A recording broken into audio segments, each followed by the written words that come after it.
தோன்றி தொடக்கத்தில் அடிச்சொற்கள் பல இருந்தன. மார்க்ஸ் முல்லர் அடிச்சொற்கள் எல்லாம் ஓரசை சொற்கள் என்றும் ஈரசையாக உள்ள அடிச்சொற்கள் ஓரசை சொல்லிலிருந்து வந்தவை என்ற கருத்தை உடையவர்.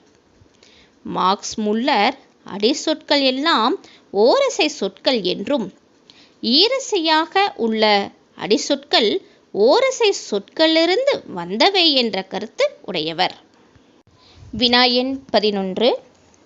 வடமொழி இலக்கணக்காரர் அம்மொழியில் 1706 அடிச்சொற்கள் உள்ளன என்று கணக்கிட்டுள்ளனர்.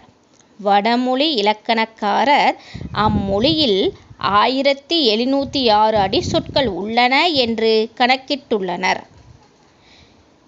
ஜீப்ரு மொழியில் 500 அடிச்சொற்கள் உள்ளன. ஜீப்ரு மொழியில் 500 அடிச்சொற்கள் உள்ளன. வடமொழியில் அவ்வளவு அடிச்சொற்கள் இல்லை என்று மறுத்தவர் மார்க்ஸ் முல்லர். வடமொழியில் அவ்வளவு அடிச்சொற்கள் இல்லை என்று மறுத்தவர் மார்க்ஸ் முல்லர். ஜீப்ரு மொழியில் அடிச்சொற்கள் இருப்பது போல வடமொழியிலும் அவ்வளவே இருத்தல் வேண்டும் என்கிறார் மார்க்ஸ் முல்லர்.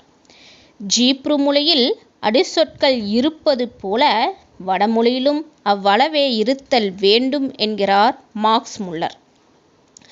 இன்று அடிச்சொல் என்று கூறப்படும் நட, வா முதலியன மொழியின் தொடக்கத்தில் இருந்த சொற்கள் அல்ல, பகுதி என்று கூறத்தக்கதே இன்று நாம் காணும் அடிச்சொல்லாகும்.